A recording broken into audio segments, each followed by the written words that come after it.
Lights, camera, action, yeah, it's a movie. Get your popcorn, it's about to be. Hey, yo, what it do? It's your boy Haas. And this the Ayo Show. YouTube, Kwan, KJUAN, code COLES, quotation marks, the Ayo Show. Peace to the guys on the earth. Love y'all. Hope you're having a wonderful day. Hope you're having a great week. Hope you're living your best life, you heard. But y'all know why we here, right? It was a big Sunday. So let's get it. Carolina looking for the lead. Young faked the handoff. Step.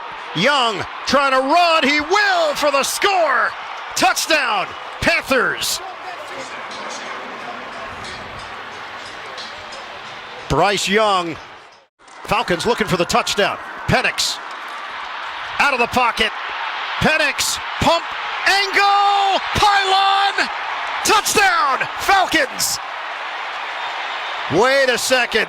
Thielen. Young from the gun. Deep drop. Young. Separation. Catch made. Sanders. Touchdown. Carolina. Miles Sanders is back, and so is the smile of Bryce Young. Remember in the days when the back would release outside all the time? In this case, he released through the B gap. Yeah, you nailed that one, Gene. So close, but not there. 8 seconds. Try it again. London. Touchdown.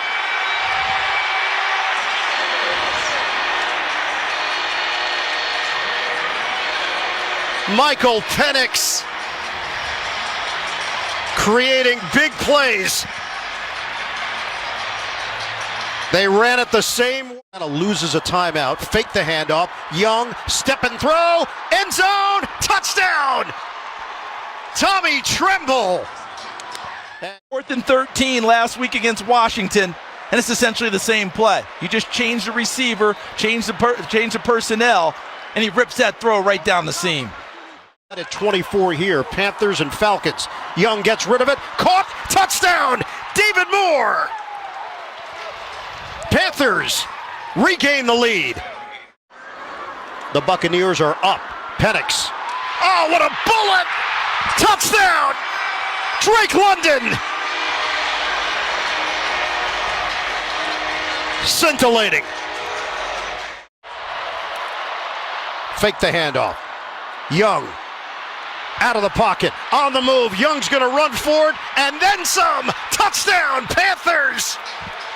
Monster day for Bryce Young. Nah, it was a couple of games in the NFL this Sunday that had playoff implications on them. I'm only going to talk about 3 of them. The first one being the Panthers knocking the Falcons out the mix, 44-38 in overtime. As for the Falcons, Penix Jr., 21 out of 32, 312, 2 touchdowns, 1 interception. He ran the ball 1 time, 5 yards, and a touchdown. B. John Robinson, 28 totes, 170, 2 touchdowns. Drake London, 10 catches, 187, 2 touchdowns. McLeod, 4 catches for 66. As for the Panthers, Bryce Young, 25 out of 34, 251, 3 touchdowns. He also ran the ball 5 times for 24 yards and 2 touchdowns. Sanders, 17 totes, 66 and a touch. Coker, 7 catches, 62. Thielen, 5 grabs, 44. As for the game, look, I watched this game, and this game was lit. And I watched it because I wanted to see the battle between the 2 young quarterbacks. Both these teams got these 2 young quarterbacks who were crazy in college and were picked to be franchise type of players. And they played like it. They went at it all game. I really like Penix Jr. And Bryce Young, I always thought he was good. I just think, being in Carolina is the problem. If they could get something around him, he could be good too. As you've seen in this game, he accounted for 5 touchdowns. He was not letting Atlanta just walk up out of there with the dub, even though it didn't matter because Tampa Bay won and knocked them out anyway. But Atlanta was playing with a playoff on the line, and they was playing like it. Everybody was it was a great game, man. And even though it came out to be a wash game because, like I say, Tampa Bay won and knocked Atlanta out anyway, they played their ass off, man. And I give it up to Penix and Young. I look forward to seeing what they do in the future. Like I said, they're supposed to be the cornerstones, the franchise quarterbacks for these teams. And in this game, the last game of the season, which had something on the line going into the game, they both played like it. So we'll see what the future holds. But yesterday, the Panthers knocked out the Falcons 44-38 in overtime. And what was, like I said, an exciting, great game. If you missed it, check the highlights. Next. They fake it to him. They fake the end around to Franklin. And here they come back the near side to Mims. He breaks it inside the 20, and he takes it home for the Denver touchdown. Here's a 1st and 10. Knicks, deep ball. Sutton's open. He's got it at the 15 and tackled down by... Here's over to Mims. Touchdown. In front. Mims, you got it, Tony. Touchdown. Move over, get in your position. Here's Knicks rolling out, looking for the rookie record. Ball tipped and caught. Oh my.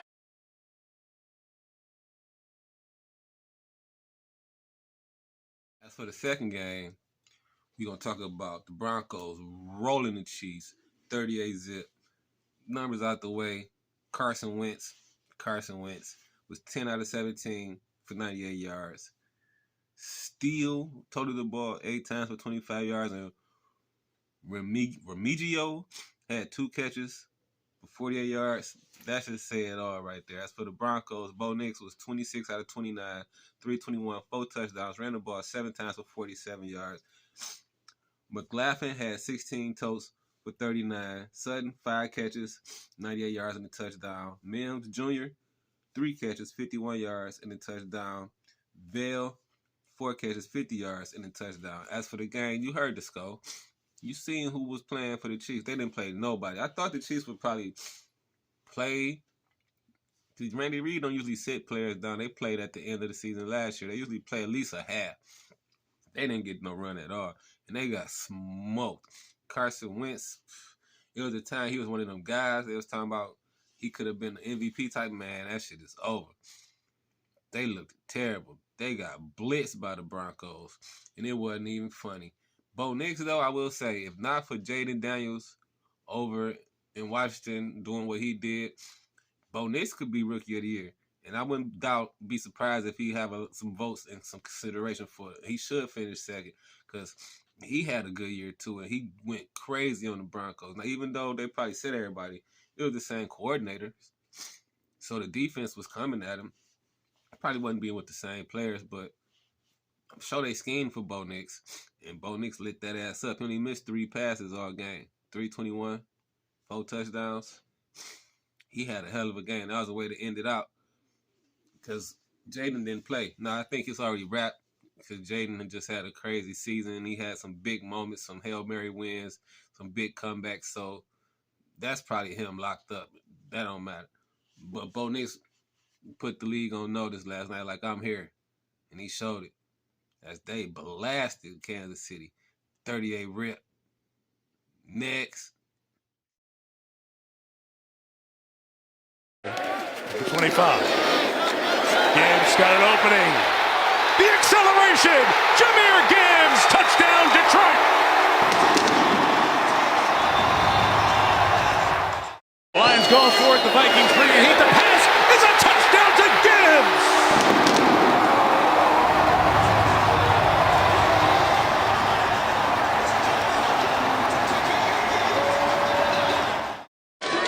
From the 13. Gibbs left.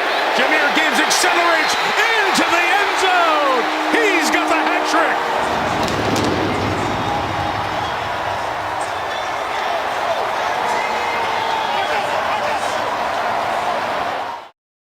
And 1st and goal. And the inside run for Gibbs. Still going to the goal line. Number 4 on the night. A night to remember.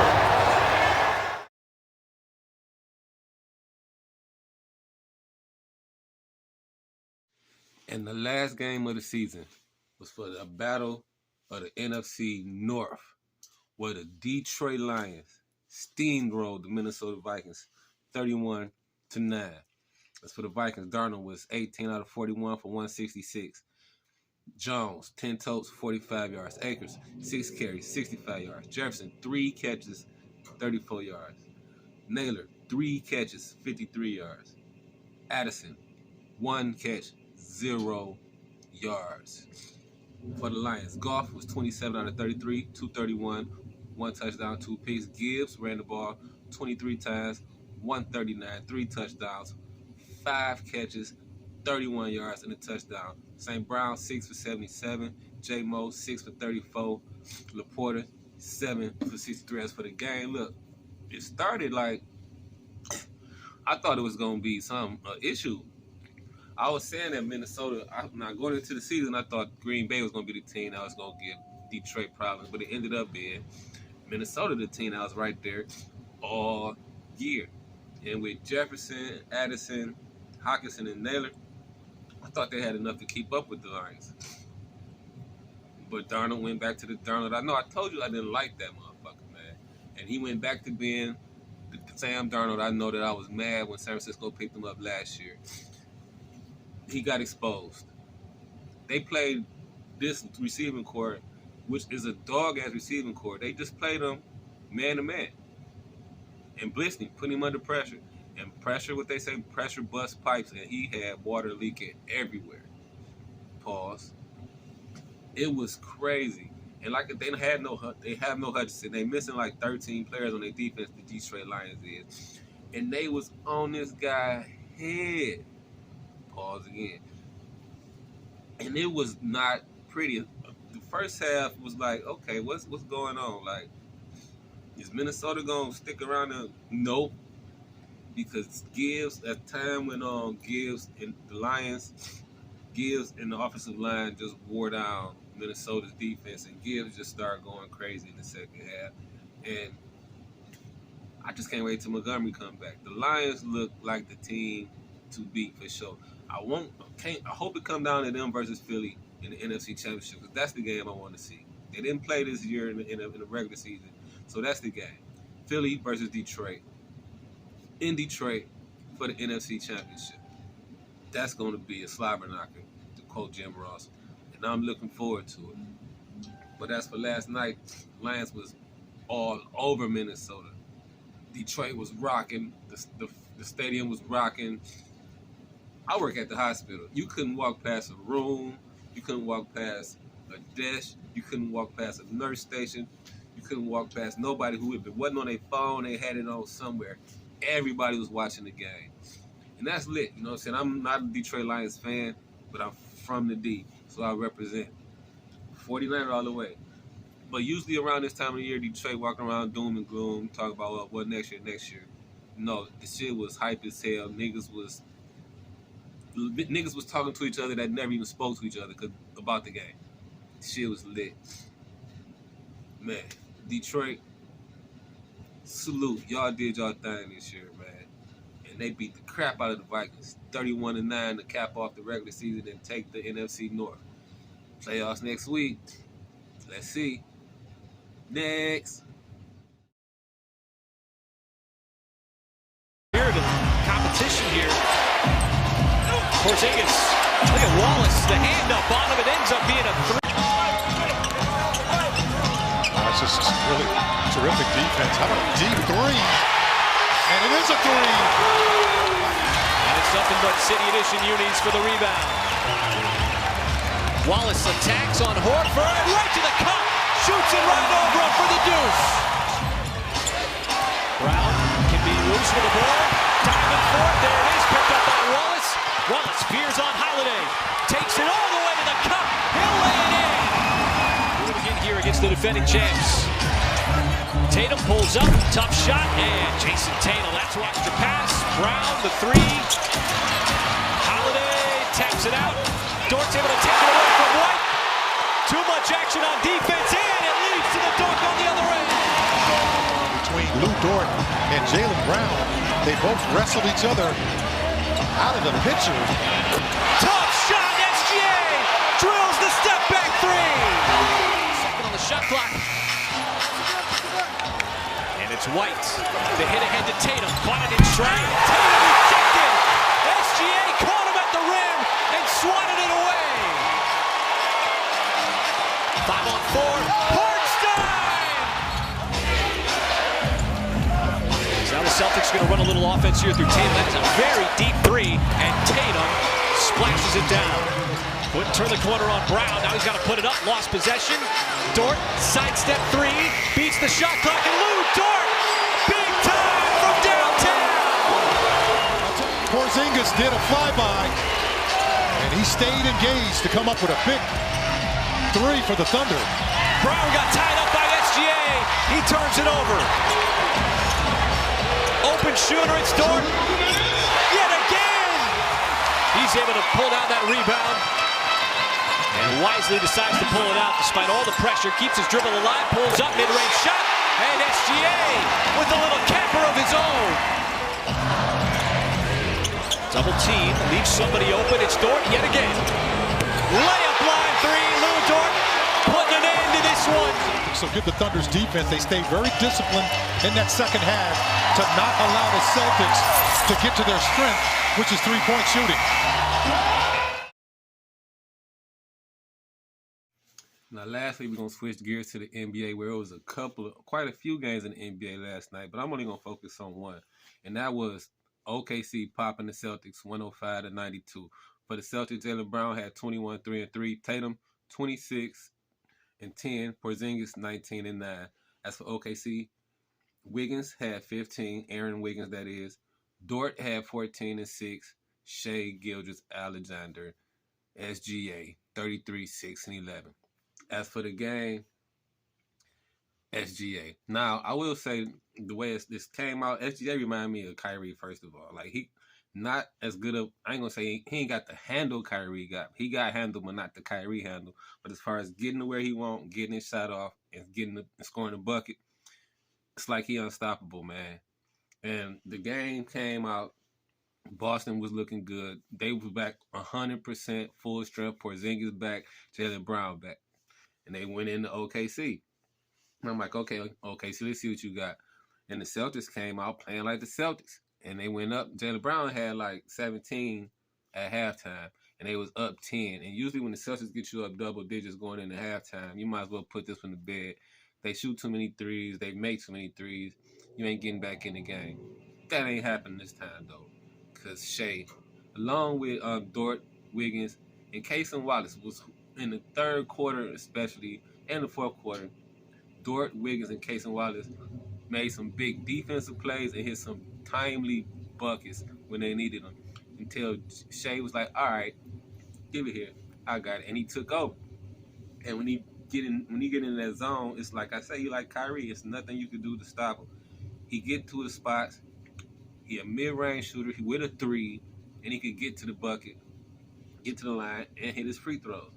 I mean, man, if this was a case for him to be in the MVP conversation, for sure it's this year, because right now they looking like the best team in the league, and he the nigga driving the car. Them boys is nice. And they still ain't got the big fella back. And when he come back, that's just going to add to it. Him and Hartenstein, man, Hartenstein was a big pickup for them.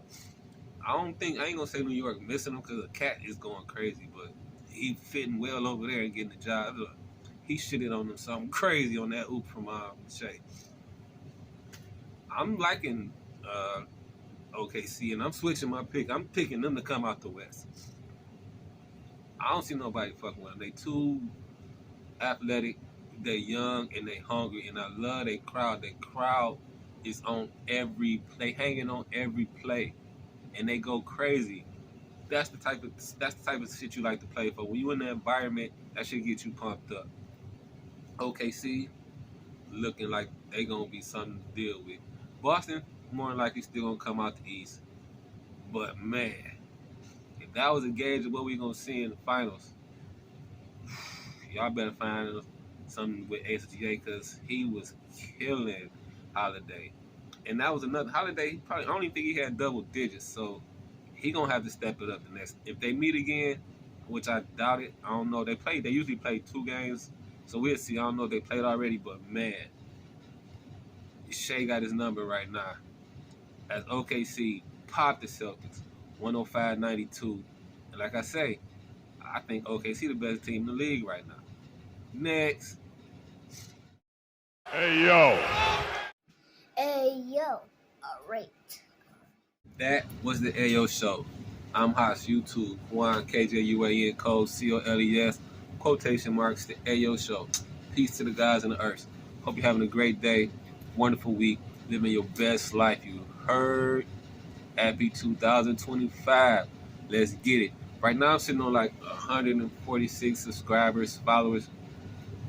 Let's get this shit up, man. Let's double that at least this year, all right?